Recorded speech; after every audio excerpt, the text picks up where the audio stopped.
अज्ञान का नाश ही ज्ञान प्राप्ति का मार्ग है। ज्ञान हमें कहीं से भी मिल सकता है। माता पिता गुरु पेड़ पौधे पशु पक्षी संपूर्ण जगत में ज्ञान फैला पड़ा है।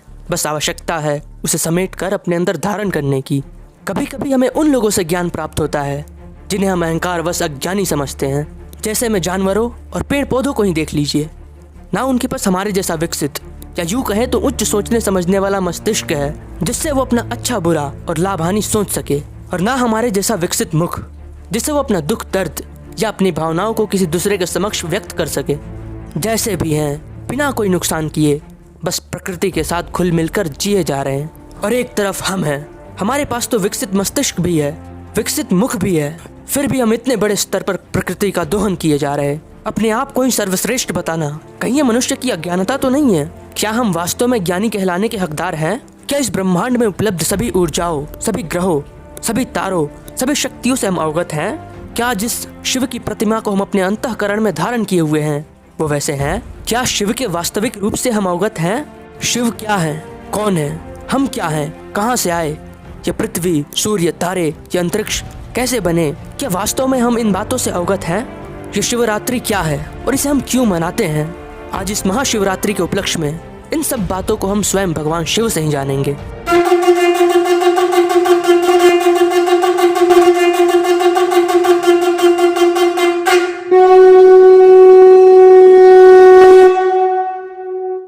यानि कांजत्र लिंगानि स्थावराणि चराणि च तेषु संक्रमते देवस्तस्याम रात्रो यतो हर शिवरात्रिस्ततः प्रोक्ता तेन सा हरि वल्लभा। अर्थात इस चल अचल सृष्टि में जहाँ कहीं भी शिवलिंग है, चाहे वो छोटा से छोटा हो अथवा अत्यंत विशाल हो, उन सभी में भगवान शिव महाशिवरात्रि के दिन दिव्य रूप में समाहित हो जाते हैं। भगवान श्री हरि को भी महाशिवरात्रि का दिन अत्यंत प्रिय है। वैसे ये शिव है कौन और महाशिवरात्रि की महत्ता है क्या जो श्री हरि को भी अत्यंत प्रिय है? और इस शिवलिंग की क्या कहानी है? सर्वप्रथम चर्चा करते हैं भगवान शिव के बारे में। शिव पुराण के विद्येश्वर संहिता खंड में वर्णित एक कथा में जब संकादित ऋषियों ने सूत जी से प्रश्न किया कि हे महाभाव, भगवान शिव के कौन कौन से रूप हैं तथा उनका प्राकट्य कैसे हुआ, तब सूत जी ने उत्तर दिया, हे मुनि श्रेष्ठो, ब्रह्म रूप होने के कारण भगवान शिव निष्कल अर्थात निराकार कहे गए हैं तथा अंग प्रत्यंगों सहित रूपवान होने के कारण उन्हें संकल अर्थात साकार कहा गया है। साकार और निराकार होने के कारण ही उन्हें ब्रह्म कहा जाता है। यही कारण है कि भगवान शिव का निराकार स्वरूप लिंग और साकार स्वरूप मूर्ति के रूप में पूजित होता है। भगवान शिव से भिन्न अन्य जितने भी देवता हैं वे साक्षात ब्रह्म नहीं है, इसलिए कहीं भी उनके लिए निराकार लिंग व्याप्त नहीं होता है। लिंग अर्थात समस्त ऊर्जाओं का केंद्र जिससे पूरी सृष्टि की उत्पत्ति हुई, जिसमें संपूर्ण ब्रह्मांड समाहित है। अगर इसके पीछे की वैज्ञानिकता को देखें तो पता चलेगा कि जब एक योगी ध्यान की अवस्था में जाता है तो उसकी आभा पैराबोलिक शेप में जाने लगती है, और जब वह पूर्ण रूप से ध्यान के चरम पर पहुंच जाता है तो उसकी आभा बिल्कुल एक शिवलिंग सी प्रतीत होने लगती है। अर्थात हम कह सकते हैं कि शिवलिंग ध्यान का केंद्र भी है। शिवलिंग के रंग पर गौर करें तो पता चलेगा कि शिवलिंग श्याम रंग में प्रतिपादित होता है। शिव अर्थात सांवला या काला या जो नहीं है, जो है वह अस्तित्व और सृजन है, और जो नहीं है वह शिव है। जो नहीं है उसका अर्थ है कि अगर आप अपनी आंखें खोलकर आसपास देखें और आपके पास सूक्ष्म दृष्टि है तो आप बहुत सारी रचनाएं देख सकेंगे, और अगर आपकी दृष्टि विशाल वस्तुओं पर जाती है तो आप देखेंगे कि विशालतम शून्य ही अस्तित्व की सबसे बड़ी उपस्थिति है। कुछ ऐसे बिंदु जिन्हें हम आकाश गंगा कहते हैं वे तो दिखाई देते हैं, परंतु उन्हें थामे रहने वाली विशाल शून्यता प्रत्येक व्यक्ति को दिखाई नहीं देती। इस विस्तार, इस असीम रिक्तता को ही शिव कहते हैं। लिंग पुराण में कहा गया है, शिव प्रतीकहीन, रंग स्वाद गंध से रहित, शब्द या स्पर्श से परे, गुणवत्ता से रहित, गतिहीन और परिवर्तनहीन है। वर्तमान में आधुनिक विज्ञान ने भी सिद्ध कर दिया है कि सब कुछ शून्य से ही उपजा है और शून्य में ही विलीन हो जाता है। इसी संदर्भ में शिव यानी विशाल रिक्तता या शून्यता को ही महादेव के रूप में जाना जाता है। ऐसी एकमात्र व्यापक शक्ति जो सही मायनों में सर्वव्यापी हो सकती है, ऐसी ऊर्जा जो प्रत्येक स्थान पर उपस्थित हो सकती है, वह केवल अंधकार, शून्यता या रिक्तता ही है। प्रकाश शाश्वत नहीं है, यह सदा से एक सीमित संभावना है क्योंकि यह घटकर समाप्त हो जाती है। पृथ्वी के लिए सूर्य प्रकाश का सबसे बड़ा स्रोत है जो स्वयं कभी न कभी उस ऊर्जावान लिंग से ही उत्पन्न हुआ होगा। सूर्य कुछ समय के लिए प्रकाश तो ला सकता है, परंतु अंधकार शाश्वत है, सर्वव्यापी है, यह पूरी सृष्टि में व्याप्त है। इसे किसी की भी सहायता की आवश्यकता नहीं है। अंधकार का कोई स्रोत नहीं है, यह अपने आप में एक स्रोत है। जब हम शिव कहते हैं तब हमारा संकेत अस्तित्व की उस असीम रिक्तता की ओर होता है, जिस रिक्तता की गोद में हमारा सृजन होता है।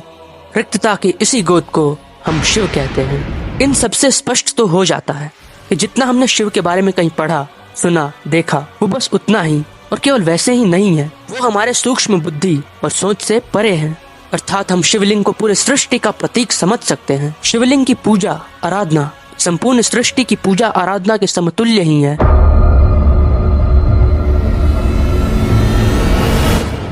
महाशिवरात्रि की अनेकों कथाएं उपलब्ध हैं, परंतु हम उनमें से कुछ मुख्य पर ही चर्चा करेंगे। महर्षि वेद व्यास द्वारा रचित शिव महापुराण के अनुसार एक बार भगवान विष्णु और ब्रह्मा में कार्य शक्ति को लेकर विवाद हो गया। उस विवाद से समस्त देवता भयभीत, चिंतित और अत्यंत व्याकुल होकर भगवान शिव के पास पहुँचे और निवारण के लिए भगवान शिव का आह्वान किए। तब भगवान शिव ने ब्रह्मा और विष्णु के विवाद स्थल के बीच में निराकार तथा आदि और अंत रहित भीषण अग्नि स्तंभ में स्वयं का प्राकट्य किया। यह अग्नि स्तंभ करोड़ों सूर्यों के तेजों से भी अधिक ज्योतिर्मय था। तदंतर ब्रह्मदेव और भगवान विष्णु दोनों द्वारा उस ज्योतिर्मय स्तंभ की आदि तथा अंत के था लेने की चेष्टा की गई। ब्रह्मदेव स्तंभ का ऊपरी छोर ढूंढने लगे तथा भगवान विष्णु स्तंभ का निचला हिस्सा ढूंढने लगे। लाखों वर्षों के अथक प्रयासों के बाद भी दोनों ही आदि तथा अंत का पता लगाने में असमर्थ रहे। तदंतर वे दोनों उस स्तंभ को प्रणाम करके हाथ जोड़कर दाएं बाएं भाग में चुपचाप खड़े हो गए और फिर भगवान शिव साक्षात प्रकट हुए। तब दोनों ने पूजनीय महादेव को श्रेष्ठ आसन पर स्थापित करके पवित्र पुरुष वस्तुओं अर्थात दीर्घ काल तक रहने वाली वस्तुओं, जिनका वर्णन वाणी और मन के पहुंच से परे था, जो केवल पशुपति अर्थात परमात्मा के ही योग्य था, उससे उनका पूजन किया। इस प्रकार सर्वप्रथम वहाँ ब्रह्मा जी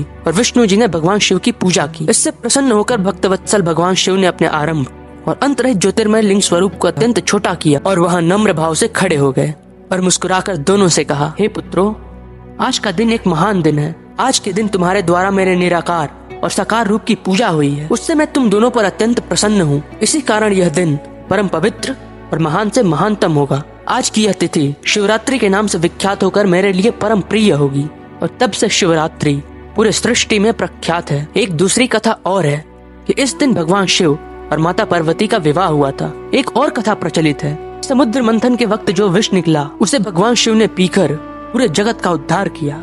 उसी दिन को उत्साह के साथ पूरे जगत में महाशिवरात्रि के रूप में मनाया जाता है। अगर इन कथाओं से हटकर इसके पीछे की वैज्ञानिकता को देखें तो पता चलेगा कि हर चंद्रमास का 14वां दिन अथवा अमावस्या से पूर्व का एक दिन शिवरात्रि के नाम से जाना जाता है। एक वर्ष में आने वाली सभी शिवरात्रियों में से महाशिवरात्रि को सर्वाधिक महत्वपूर्ण माना जाता है, जो कि फाल्गुन माह के कृष्ण पक्ष की चतुर्दशी को मनाई जाती है। इस रात ग्रह का उत्तरी गोलार्ध इस प्रकार अवस्थित होता है कि मनुष्य के भीतर की ऊर्जा प्राकृतिक रूप से ऊपर की तरफ जाने लगती है, यानी प्रकृति स्वयं मनुष्य को उसके आध्यात्मिक शिखर तक जाने में मदद कर रही होती है। महाशिवरात्रि आध्यात्मिक पथ पर चलने वाले साधकों के लिए बहुत महत्व रखती है। पारिवारिक परिस्थितियों में मग्न लोग महाशिवरात्रि को शिव के विवाह के उत्सव की तरह मनाते हैं। सांसारिक महत्वाकांक्षाओं में मग्न लोग इस दिन को शिव के द्वारा अपने शत्रुओं पर विजय पाने के दिवस के रूप में मनाते हैं। परंतु साधकों के लिए यह वह दिन है जिस दिन वो कैलाश पर्वत के साथ एकात्म हो गए थे। वे एक पर्वत की भांति स्थिर व निश्चल हो गए थे।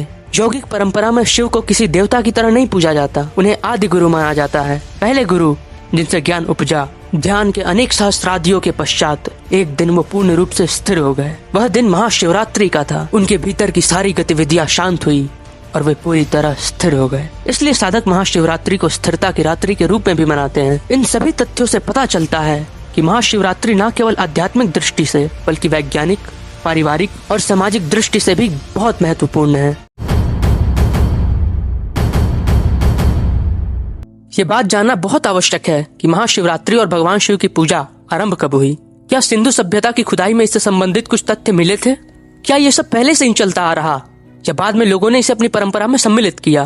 प्राचीन समय से ही ये कथा बहुत प्रचलित है, लुब्धक और महाशिवरात्रि की। लुब्धक अपने परिवार के लिए भोजन की तलाश में बहुत इधर उधर भटका, पर उसे कुछ नहीं मिला। भटकते भटकते वो एक घने जंगल में जा पहुंचा और इधर शाम की गोधूली बेला हो चुकी थी, जिससे पूरे जंगल में अंधेरे का मातम छा गया था। अचानक उसे अपने तरफ आता एक बाघ दिखाई दिया। वह डर के मारे बाघ से अपनी जान बचाने के लिए पास के एक वृक्ष पर चढ़ गया। बाघ भी उस वृक्ष के नीचे बैठकर अपने शिकार के नीचे उतरने की प्रतीक्षा करने लगा। रात का समय हो गया, परंतु फिर भी बाघ वहाँ से टस से मस नहीं हिला। लुब्धक भूखा प्यासा एक डाल पर बैठकर एक एक पत्ते तोड़कर नीचे गिराने लगा ताकि उसे नींद न लगे। नहीं तो नींद में नीचे भी गिर सकता था। एक एक पत्ते तोड़ता और नीचे गिराता और ये पूरी रात ऐसे ही चलता रहा। सुबह का समय होते ही बाघ वहाँ से चला गया और फिर लुब्धक नीचे उतरकर अपने घर चला गया। संपूर्ण जीवन व्यतीत करने के उपरांत उसके मृत्यु के समय उसे ले जाने भगवान शिव के दूत आए, क्योंकि अनजाने में ही उसने शिवरात्रि का व्रत कर लिया था और बाघ के डर से वृक्ष पर रात्रि जागरण भी कर लिया था। और जो पत्ते नीचे गिरा रहा था वो बेलपत्र के थे और सभी नीचे एक शिवलिंग पर गिरते जा रहे थे, जिससे उसका महाशिवरात्रि का व्रत पूर्ण हुआ और भगवान शिव उससे बहुत प्रसन्न हुए और इस कारण मृत्यु के समय उसे लेने अपने दूतों को भेजे। तो ये है लुब्धक और शिवरात्रि की कथा। सिंधु घाटी की खुदाई में इस कथा से संबंधित शिलालेख प्राप्त हुए, जिसमें स्पष्ट दिखता है कि एक आदमी एक वृक्ष पर बैठा है और नीचे एक बाघ उसी की तरफ मुंह किए बैठा हुआ है। कहीं न कहीं यह शिलालेख लुब्धक की कथा की ओर संकेत करता है और ये बात खुद ग्रेगरी एल पोसेल ने भी माना है। उनका कहना है कि उन्हें ऐसे लगभग 18 शिलालेख प्राप्त हुए जो पूर्णतः लुब्धक की कथा की ओर संकेत करते हैं। इसके अतिरिक्त अनेकों शिवलिंग प्राप्त हुए। ऐसे ही एक और शिलालेख प्राप्त हुआ जिसमें एक व्यक्ति योग की अवस्था में बैठा हुआ है और उसके चारों तरफ से अनेकों जानवर उसे घेर कर खड़े हैं, जिसे ग्रेगरी और अन्य आर्कियोलॉजिस्ट ने भगवान शिव के पशुपतिनाथ रूप से तुलना किया है और कहा है कि संभवतः ये भगवान पशुपतिनाथ हो सकते हैं। अगर सिंधु घाटी की खुदाई में मिले अवशेषों को छोड़ भी दें तो स्कंद पुराण, पद्म पुराण, महाभारत और ऐसे अन्य कई ग्रंथों में महाशिवरात्रि की पूजा का उल्लेख मिलता है और लुब्धक से जुड़ी कहानी भी मिलती है। इन सभी तथ्यों, प्रमाणों और शिलालेखों से यह बात तो स्पष्ट हो जाता है कि महाशिवरात्रि और भगवान शिव का पूजन सहस्त्र वर्षों से चला आ रहा है। सिंधु सरस्वती सभ्यता से भी पहले से। ये किसी पंथ, किसी मजहब की तरह नहीं है कि किसी के मन में आया और बस उसने महाशिवरात्रि मनाना और भगवान शिव का पूजन आरंभ कर दिया। भगवान शिव तो सनातन है और इनकी पूजा पद्धति भी भगवान शिव के संकल रूप से तो लगभग हर कोई अवगत होता है, परंतु उनके निष्कल रूप के बारे में बहुत कम लोग ही जानते हैं या उनके महत्व को समझ पाते हैं।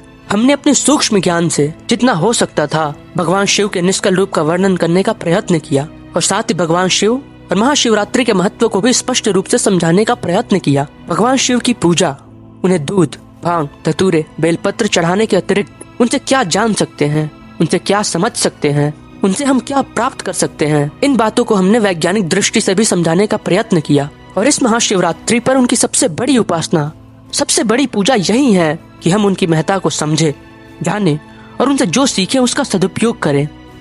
अंततः आप सभी को महाशिवरात्रि की ढेर सारी शुभकामनाएं। भगवान शिव की उपासना करें, रात्रि जागरण करें और उनकी महत्ता को समझे। हर हर महादेव।